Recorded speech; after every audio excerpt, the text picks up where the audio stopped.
हाँ तो स्टूडेंट्स, सदिश एवं अदिश के एपिसोड नंबर 4 में जो हिंदी मीडियम के बच्चों के लिए है, हम लोग देखेंगे डिस्प्लेसमेंट वेक्टर यानी विस्थापन सदिश।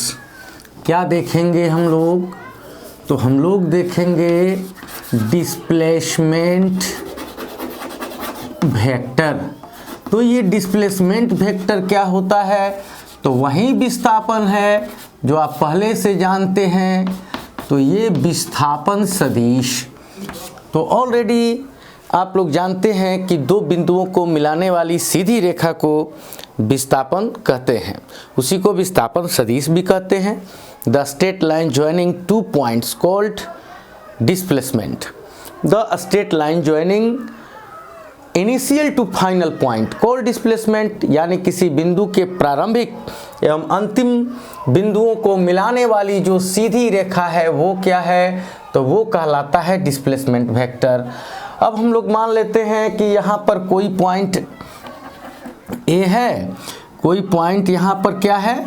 तो यहाँ पे कोई पॉइंट ए है और यहाँ से कोई व्यक्ति अपना यात्रा शुरू करता है, अपना जर्नी शुरू करता है और ऐसे पूरा दुनिया घूमते हुए कहाँ? तो आकर बी पर रुक जाता है। तो इस पॉइंट बी पर ये रुक गया। तो ये इसका इनिशियल पॉइंट क्या हुआ? इनिशियल पॉइंट हुआ ए और उसका फाइनल पॉइंट क्या हुआ? तो फाइनल पॉइंट हुआ बी। अब इनिशियल से फाइनल पॉइंट को जो मिलाने वाली सीधी रेखा है, the straight line joining initial to final point, वो क्या है? तो वो है विस्थापन। दो बिंदुओं के बीच की न्यूनतम दूरी, यानी दो बिंदुओं के बीच का जो है एक सीधी रेखा। अब इसका ये पॉइंट ए है और ये पॉइंट बी है, initial point A, final point B. तो इसका जो पोजीशन वेक्टर हम लोगों को रिप्रेजेंट करना होगा, तो इसके पोजीशन वेक्टर को रिप्रेजेंट करने के लिए हम लोग क्या करते हैं कि एक 3D ज्योमेट्री को इमेजिन करते हैं, कल्पना करते हैं। ये एक्स एक्सिस, इसके डायरेक्शन में यूनिट वेक्टर आई कैप, और ये वाई एक्सिस, इसके डायरेक्शन में यूनिट वेक्टर जे कैप, और ये क्या जेड एक्सिस, तो इसके डायरेक्शन में यूनिट वेक्टर के कैप। ठीक है, दिख रहा है? तो अब ओ से पॉइंट ए को मिलाएंगे तो ये ओ ए जो हो गया, ओ ए ये पोजीशन वेक्टर हो गया पॉइंट ए का। इसको हम लोग वेक्टर R1 से डिनोट कर सकते हैं। और फिर ओ से पॉइंट बी को जो सीधे मिलाएंगे तो ये पॉइंट बी का पोजीशन वेक्टर ओ बी हो गया। इसको हम लोग R2 से डिनोट कर सकते हैं। और यहाँ पे मान लेते हैं कि ये जो पॉइंट ये है ए है, इसका जो है पोजीशन वेक्टर क्या है? x1i plus y1j plus z1k। ठीक है, और ये पॉइंट बी जो है इसका पोजीशन वेक्टर क्या है? तो x2i plus y2j plus z2k। तो ये पॉइंट बी का पोजीशन वेक्टर हो गया। अब हम लोग triangle law of addition of vector से जानते हैं कि पहले वेक्टर के हेड पर दूसरे का टेल रखें तो पहले के टेल से दूसरे के हेड को मिलाने वाला रिजल्टेंट वेक्टर होता है। तो हम लोग लिख सकते हैं कि in triangle O A B, त्रिभुज ओ ए बी में क्या है? ओ ए बी में तो ये ओ ए और plus O A plus A B equal to O B, O A plus A B equal to O B. तो ओ ए क्या है? तो ओ ए है R1 vector R1 plus A B vector A B, और O B क्या है? Position vector of point B का स्थिति सदिश यानी R2। तो अब R2 को यहाँ पे हम लोग, अब ए बी को यहाँ पे हम लोग रोक रहे हैं, तो ए बी को रोक रहे हैं, तो ये हो गया R2 वेक्टर R2 और इधर आकर हुआ माइनस वेक्टर R1। तो अगर ए बी को हम लोग डिस्प्लेसमेंट वेक्टर डी मान लें तो अगर एस बी वेक्टर को हम लोग डिस्प्लेसमेंट वेक्टर डी मान लें तो displacement vector D will be equal to position vector of final point minus position vector of initial point, यानी अंतिम बिंदु का स्थिति सदिश घटाव प्रारंभिक बिंदु का स्थिति सदिश।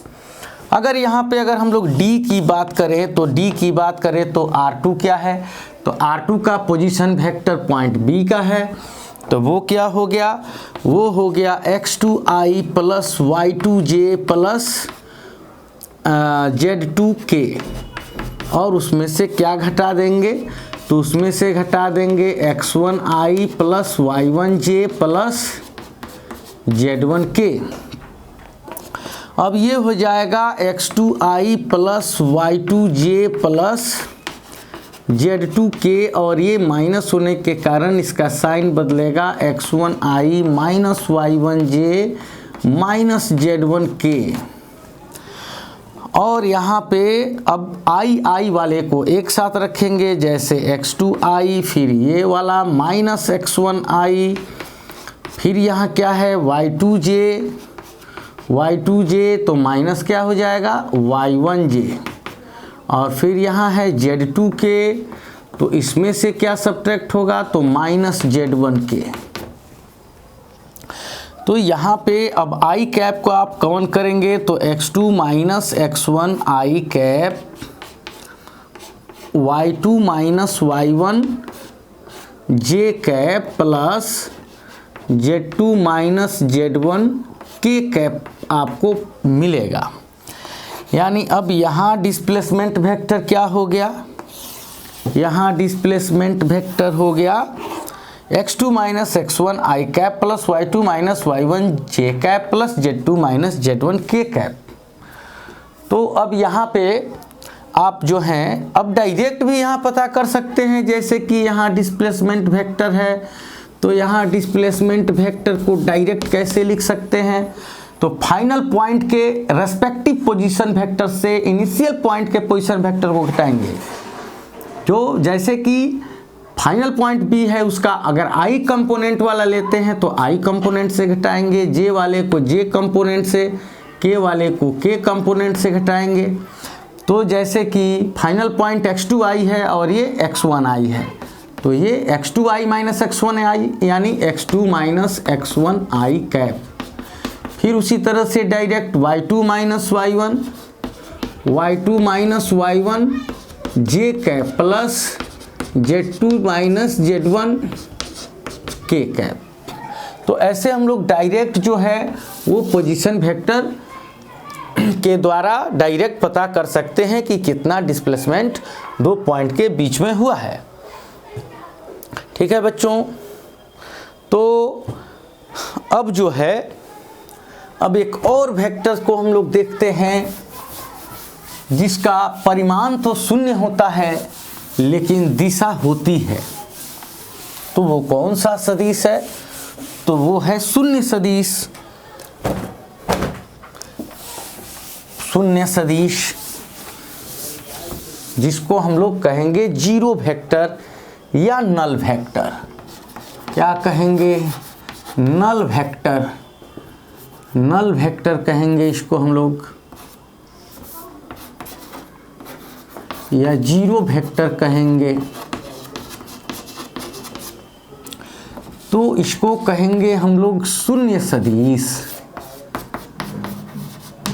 तो इसका डेफिनेशन क्या होगा, इसका डेफिनेशन होगा वह सदिश जिसका परिमाण शून्य होता है, the vector which magnitude is to be zero. वह सदिश जिसका परिमाण क्या होता है, शून्य होता है, शून्य सदिश कहलाता है।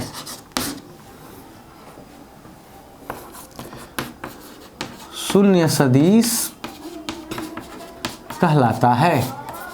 ठीक है, तो जैसे जीरो का फंक्शन है वैसे ही वेक्टर्स के साथ नल वेक्टर का भी फंक्शन है। जैसे किसी नंबर में जीरो जोड़ने से या घटाने से कोई फर्क नहीं पड़ता, उसी तरह किसी वेक्टर में जीरो वेक्टर को जोड़ने या घटाने से उस वेक्टर के मैग्नीट्यूड में या डायरेक्शन में कोई फर्क नहीं पड़ता। ठीक है, तो जैसे कोई वेक्टर ए है और उसी में आप जोड़ते हैं एक नल वेक्टर, तो वो क्या हो जाएगा, वेक्टर ए ही रह जाएगा। अगर किसी वेक्टर से घटाते हैं नल वेक्टर तो वो वेक्टर वहीं रह जाएगा। अगर किसी वेक्टर से अगर मल्टीप्लाई करते हैं नल वेक्टर का तो क्या प्रॉपर्टी होता है बताओ, कि किसी संख्या में जीरो से मल्टीप्लाई करते हो तो जीरो हो जाता है, तो किसी वेक्टर में जीरो वेक्टर से मल्टीप्लाई करोगे तो वो भी क्या हो जाएगा, जीरो वेक्टर हो जाएगा। अगर इसके एग्जाम्पल्स की बात करें कि नल वेक्टर का एग्जाम्पल क्या हो सकता है, तो आप कह सकते हैं कि अगर कोई ऑब्जेक्ट रुका हुआ है, अगर कोई ऑब्जेक्ट रुका हुआ है तो आप उसका विस्थापन मान सकते हैं शून्य सदिश। अगर point P is stable, point P rest में है, तो इसका डिस्प्लेसमेंट वेक्टर क्या हो सकता है, जीरो वेक्टर हो सकता है, क्योंकि ये समय के साथ अपना पोजीशन तो चेंज कर नहीं रहा है, रुका है, या यहीं से चल करके कहीं से आकर के फिर यहीं पे आ गया, तो उसका डिस्प्लेसमेंट क्या हो जाएगा, जीरो डिस्प्लेसमेंट। यानी कोई पॉइंट किसी P से चलना शुरू करे कोई ऑब्जेक्ट और पूरी दुनिया घूम के फिर P पर चला है, तो उसका भी डिस्प्लेसमेंट वेक्टर क्या हो जाएगा, जीरो वेक्टर हो जाएगा। ठीक है, जीरो वेक्टर का एग्जाम्पल हो जाएगा। फिर उसी तरह से हम लोग कह सकते हैं कि मान लेते हैं कि ये कोई पॉइंट P है और ये आपका x एक्सिस, ये आपका y एक्सिस और ये आपका z एक्सिस है। ये पॉइंट ओरिजिन O है और O से P को आपने सीधे एक स्ट्रेट लाइन से मिलाया, तो ये क्या हुआ, पोजीशन वेक्टर R। यानी ये OP वेक्टर OP यानी वेक्टर R क्या है, ये पोजीशन वेक्टर है, किसका, स्थिति सदिश है, किसका, वेक्टर P का, पॉइंट P का स्थिति सदिश है। अगर हम कहें कि यह O जो है ओरिजिन, इसका स्थिति सदिश क्या है, तो इसका स्थिति सदिश है जीरो वेक्टर।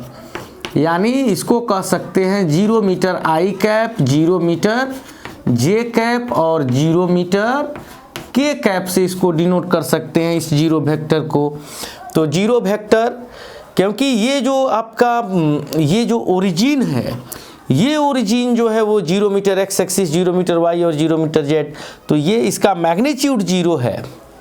तो इसका एग्जाम्पल ये भी हो सकता है, या आप ये भी कह सकते हैं कि मान लेते हैं कि कोई जो ऑब्जेक्ट होता है, ऐसा ऑब्जेक्ट जो किसी सर्कुलर पाथ पे यूनिफॉर्म स्पीड से जो है मूव कर रहा है।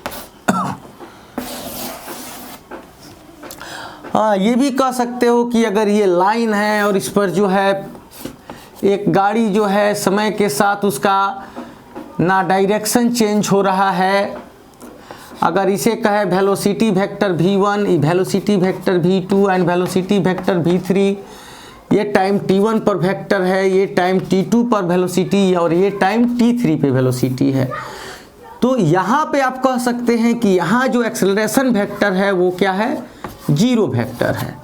क्योंकि यहाँ आप क्या देख रहे हैं कि प्रत्येक तीर की जो लंबाई है, लेंथ ऑफ एरो, वो इक्वल है, यानी तीनों वेलोसिटी का जो मैग्नीट्यूड है, जो परिमाण है वो समान है और तीनों के वेग की दिशा समान है।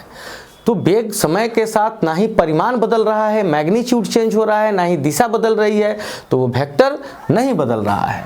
इसका मतलब कि वो वेलोसिटी वेक्टर जो है प्रत्येक समय पर वही है, यानी नहीं बदल रहा है, नहीं बदल रहा है। तो इसका मतलब क्या है, इसका मतलब है कि उसका जो त्वरण होगा वो त्वरण सदिश वो डिस्प्लेसमेंट होगा, यानी उसमें एक्सेलरेशन जीरो होगा। लेकिन उसकी दिशा क्या होगी, किस दिशा में, तो इस वेलोसिटी की दिशा में ही उसकी दिशा होगी। अब अगर हम बात करते हैं क्या, तो किसी सर्कुलर पाथ पे, कोई सर्कुलर पाथ है और उस पे कोई बॉडी जो है, उस पे जो कोई बॉडी है वो मूव कर रही है, ये सर्कुलर पाथ है और इस पे कोई बॉडी मूव कर रही है, तो यहाँ पे आप देख रहे हैं कि ये v1 वेलोसिटी से चल रही है, यहाँ पे चल रही है v2 वेलोसिटी से, और यहाँ पे चल रही है v3 वेलोसिटी से। तो अगर इसका मैग्नीट्यूड वेलोसिटी का इक्वल हो, जैसे कि 5 मीटर पर सेकेंड यहाँ भी, 5 मीटर पर सेकेंड यहाँ भी, 5 मीटर पर सेकेंड यहाँ भी, तो देख तो रहे हैं कि वेलोसिटी चेंज नहीं हो रहा है, लेकिन डायरेक्शन के चेंज होने से वेलोसिटी चेंज माना जा रहा है। तो यहाँ पे जो सेंट्रीपिटल एक्सेलरेशन होगा वो तो v²/r हो जाएगा।